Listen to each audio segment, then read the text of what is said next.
일본 정부가 북한에 의한 탄도미사일 발사 준비를 의심하게 하는 전파 신호를 포착해 경계를 강화하고 있습니다. 이유종 기자, 예. 어떤 내용입니까?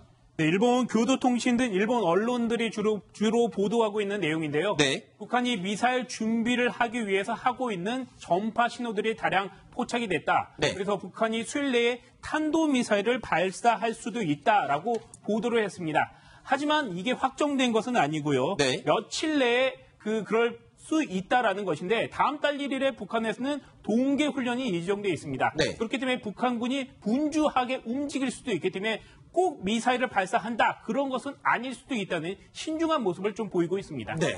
네, 북한이 미사일을 발사하려고 그러면 네. 물론 노동 미사일이나 스커드 미사일 같은 경우는 이렇게 복잡하지가 않습니다. 그렇죠. 이동 발사가 쏘면 되니까. 네. 근데 이제 장거리 미사일 같은 경우는 일단은 평양시 산음동에서 미사일이 열차에 실려서 네. 조립 공장으로 움직입니다. 네. 그러면 이제 위성 사진으로 이제 잡히게 되죠. 네. 그럼 조립을 해서 그 미사일이 미사일 발사 기지로 갑니다. 네. 발사 기지 가면 그 기지에서 통신량이 굉장히 증가하게 되거든요. 아하. 그러면 이제 발사가 준비가 임박했다. 그다음에 또 미사일 탄도하고 네. 또 이 교신을 합니다. 네. 그 자세도 제어해야 되고. 네. 그래서 만약에 탄도와 교신이 시작되면 그럼 진짜 쏘는 것이고. 네. 굉장히 임박하는 것이고.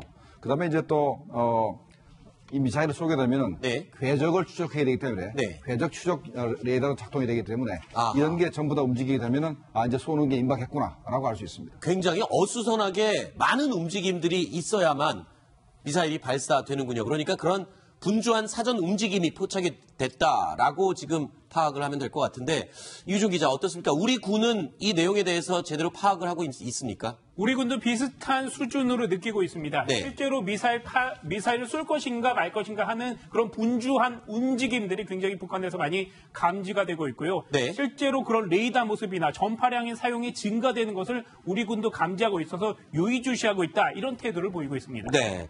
오늘 오전 이 국방부 1일 브리핑에서도 이와 관련된 이 기자들의 질의응답이 이어졌습니다. 국방부의 답변 내용입니다. 일본 언론 매체 보도에 대해서 합참이 구체적으로 확인해 드리는 것은 적절하지 않다고 생각됩니다. 다만 현재 우리 군은 북한의 모든 도발 가능성에 대비하여 한미 공조하에 면밀히 추적 감시하고 있습니다. 일본 정보발이라고 했는데 군사 정보협정에 의해서 서로 공유되고 있는 걸로 알고 있는데 그 부분에 대해서는 잘 추진되고 있는 건지. 한미일 정보 공유 사항에 대해서는 제가 말씀드릴 사항은 아니라고 생각됩니다. 네, 일단 우리 군도 어느 정도 동일한 수준의 정보를 파악하고 있는 것으로 그렇게 이해가 되는 것 같은데요. 지금 일본만큼 우리 군도 이제 저 같은 정보를 같이 공유하는 게 원활하게 진행되고 있는 건 맞죠? 네, 한일 군사정보보호협정을 그렇죠. 어제 1년 연기하기로 했습니다. 아하. 한일 군사정보보호협정을 통해서 네. 일본의 위성이 획득한 북한의 영상 정보라든지 네네. 또 휴민트 관련 정보도 우리 군이 제공받는 것으로 알려져 있습니다. 네, 그렇군요. 그러면 우리가 우려하지 않아도 일본에서 확인한 미사일 발사 준비 움직임, 그리고 미군도 물론 확인하고 있을 거고요. 우리 군도 백두라든가 금강 같은 전자정보 수집 항공기들이 계속 떠서 이 움직임들을 다 감시하고 있는 거죠. 아무리 일본이 전자 기술이 발달했다 하더라도 적어도 통신 감청의 부분에 대해서는 한국을 따라올 수가 없습니다. 아, 그래요? 우리가 가깝고 이 전파라는 게 참 신기합니다. 전파가 결국은 공기를 타고 가기 때문에 네. 공기도 물결처럼 흐르거든요. 네. 그러면 서울이나 백령도에서 안 잡히는 전파가 네. 제주도나 저 흑산도에 잡힙니다. 네. 그럼 그런데 기지에서 북한에서 흘러들어오는 모든 전파를 우리 국내 기지에서 잡고 네. 또 이제 백두 금강호도 이제 움직이면서 잡고 하기 때문에 네. 결국 어떻게 봤을 때는 미군이 가지고 있는 정보도 대단하지만 네. 우리 군도 거의 못지 않습니다. 왜냐하면 그렇군요. 우리가 가깝기 때문에 네. 굉장히 메리트가 있습니다. 그러니까 지금 미군과 우리 군이 밝히지 않았을 뿐 거의 동일한 수준의 오히려 더 많은 정보를 가지고 있을 수 있겠군요. 하지만 일본이 지금 언론에서 보도를 했기 때문에 회자가 되고 있습니다. 그렇다면 도대체 어떤 방법으로 일본 자위대가 북한의 미사일 발사 징후를 포착을 했는지 어떤 전파를 어떤 식으로 확보를 하는 건지 저희가 그림으로 간단히 설명을 드리겠습니다. 먼저 북한의 동창리 미사일 기지, 아까 김정국 실장이 설명을 해주셨지만 미사일 발사 준비 전에는 여러 가지 분주한 움직임이 있어야 됩니다. 통신도 해야 되고 전화도 해야 되고 그리고 레이더 전파도 발사해야 되고, 그러니까 평소보다 통신량, 전파 발생량이 굉장히 급증하게 됩니다. 그러니까 미사일 기지 주변의 통신량과 전파량이 많아지게 되고, 그런 움직임을 동해상 멀리 띄워두었던 일본의 전자정보 수집기들이 이상 움직임을 포착하고 이 통신량이 증가한 부분으로 접근하게 됩니다. 그리고 도대체 어떤 정보들, 어떤 통신량이 증가했는지 감청과 도청 장비를 이용해서 그 내용을 파악하게 되는 것이죠. 이런 방법으로 북한의 미사일 발사 움직임을 포착하는 것으로 이해하시면 됩니다. 그런데 궁금한 게 있습니다. 이 도청, 감청 장비들이면 지금 미사일 기지 주변에서 일어나는 통신, 이런 내용을 다 들을 수가 있는 건가요? 그들이 하는 무전 내용, 전화 통화 내용, 이런 것까지 모두 다 들을 수 있는 건가요? 네, 일단은 EP3E 같은 경우는 네. 아마 거의 다 들을 수 있을 겁니다. 아하. 네, 거의 다 들을 수 있을 거고, 그다음에 이제 그 지형 지물에 막혀가지고 네. 들을 수 없는 경우가 있는데, 일단 고도가 높기 때문에 북한 내에서 나오는 거의 모든 전파는 잡을 수 있다고 봐야 되겠습니다. 아, 그렇군요. 자, 그래서 일본 자위대가 확보하고 있는 이 세 가지 대표적인 전파, 정보, 통신 감청 장비들 어떤 내용인지 좀 자세히 들여다보겠습니다.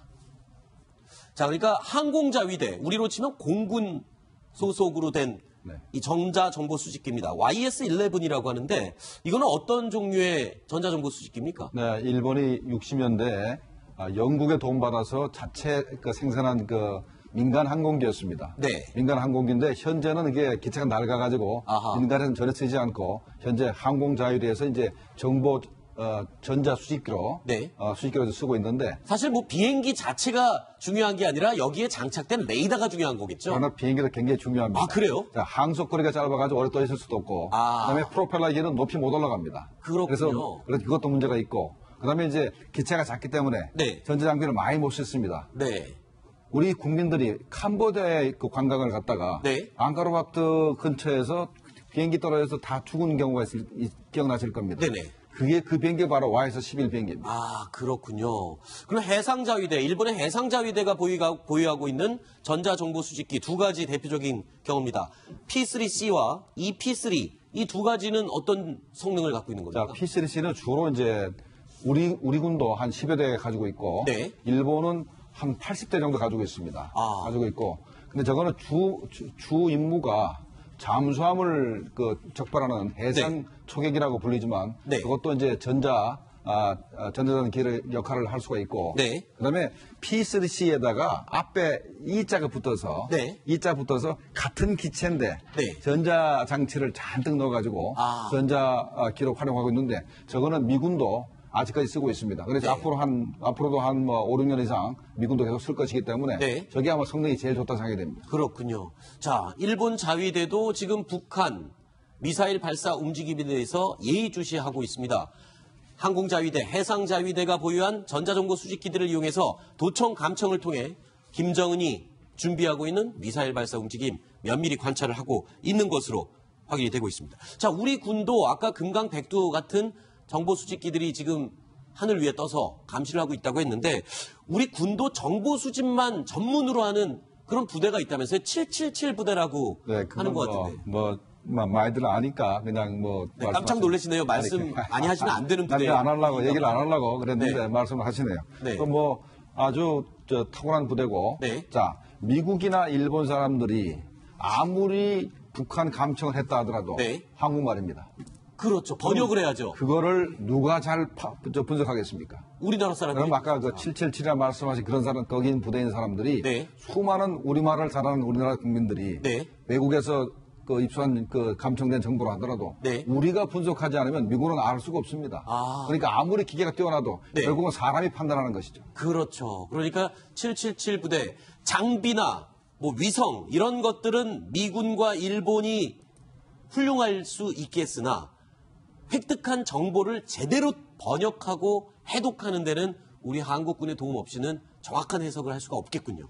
맞습니다. 정확한 알겠습니다. 말씀입니다. 자, 이러한 전자정보 수집 활동을요, 시즌트라고 합니다. 자, 시즌트. 이거 어떤 뜻인가요? 좀 설명을 해 주시죠. 말 그대로 최첨단 장비를 사용해서 신호와 통신을 감청하는 것을 시즌트라고 하는데요. 시즌트. 이게 두 단어가 합쳐진 말이네요. 네, 신호 정보라고 이해하시면 될 네, 겁니다. 시그널과 인텔리전스가 네. 합쳐져서 시즌트. 시즌트 외에 휴민트라는 것이 있습니다. 아, 그 휴민트는 우리 탑10에서 여러 번 다뤘습니다. 네, 휴민트는 첩보원이죠. 말 그대로 공작원, 그렇죠. 내부 정보원으로부터 소식을 그 정보를 입수하는 것을 휴민트라고 하고요. 네. 이민트라는 용어도 있습니다. 네. 이민트는 이미지 정보, 그러니까 영상 정보를 이민트라고 하는데요. 아. 이민트는 시즌트 안에 속합니다. 그렇죠. 하고 또 인공위성에서 수집한 정보를 데킨트라는 용어로 네. 사용하기도 합니다. 네.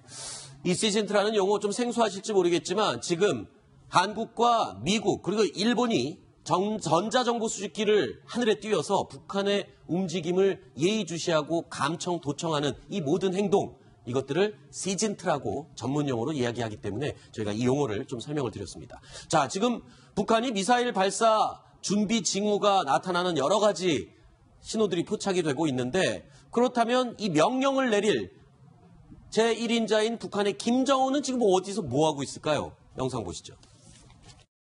김정은 동지께서 새로 건설된 순천 매기공장을 현지 지도하셨습니다. 순천 매기공장이 준공된 지 얼마 되지 않지만 못들마다에 매기들이 욱실거리고 있는 것을 보니 정말 기분이 좋다고 말씀하셨습니다.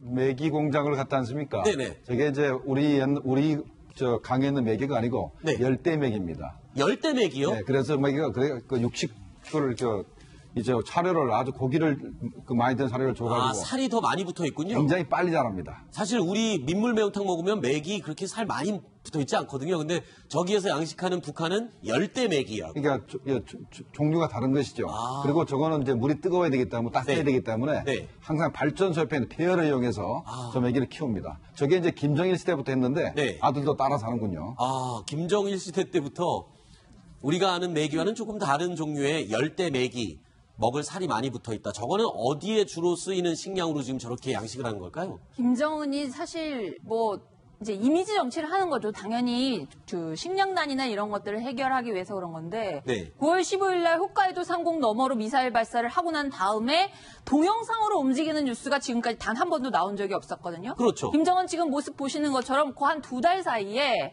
계속 스틸 사진으로만 정치를 하고 있습니다. 오늘자 노동신문 저것도 이제 국내 정치용인 것 같은데 네. 내가 지금 대북 제재는 하고 있지만 민생 경제는 확실하게 가겠다. 주민들한테 내부적으로 그렇게 이제 이미지 정치를 하고 있는 건데요. 네. 그럼에도 저렇게 하면서 분명히 성동격서란 말이 있지 않습니까? 네네네. 분명히 지금 도발 준비를 하고 있는 징후가 포착이 되고 있고 크리스마스 전에는 할 가능성이 높다고 하잖아요. 네. 그러니까는 그런 기만 전술의 일환으로 저런 이미지 정치를 하고 있는 것 같습니다. 자, 지금 사진, 매기공장 방문한 다음에 찍은 사진인데 이 심정숙 차장이 이 사진을 발견해서 저희한테 좀 자세히 보자 했어요. 왜냐하면 가운데 서 있는 김정은의 모습을 보면요. 양쪽에서 친근감을 표시하기 위해서 팔짱을 낀 것도 같지만 부축하는 거나 연행하는 것 그렇죠. 같은 마치 연행당하는 장면 같이 우습게 보이기도 하고요. 그리고 혹시 최근에 김정은이 발목 부상이 발목이. 심각해졌다라는 이야기도 흘러나오는데 서 있지 못해서 혹시 부축하는 건 아닐까요? 그럴 수도 있겠죠. 네. 근데 일단은 저 두 사람이 현재 아마 지배인이고 당 비서 정도 될 겁니다. 아, 양쪽에 두 사람이요? 저 사람들은 아마도 요번에 김정은이가 와가지고 만족해 하기 때문에 네. 목숨을 건진 겁니다. 아. 지난번에 2년 전에 네. 김정은이가 양어장 갔다가 네. 양어장에 물고기가 만족스럽지 못하고 만족스럽지 못한 건 뭐를 만족스럽지 그러니까 못한? 고기가 숫자가 적고 네. 살이 안 쪘다. 그래서 본인처럼 좀 살이 많이 붙어야 되는지. 그렇죠. 그런데 바로 그 지배인을 총살시켰습니다. 아, 그래요? 네. 양어장에 고기에 살이 많이 붙어 있지 않다고 총살을 시켰다고. 총살시켰습니다. 그렇기 때문에 아마 지금 현재 김정은 옆에서 이 부축하고 있는 사람들은 아마 안도의 한숨을 쉴 겁니다. 그렇군요. 열대 매기, 살이 포동포동한 매기를 보여주고 김정은이 흡족해했다. 그래서 이제 나는 목숨을 건졌다. 매우 흡족해서 팔짱을 끼고 있는 그런 사진이었군요. 김정은의 매기 공장 방문 사진을 마지막으로 첫 번째 얘기는 마무리하겠습니다.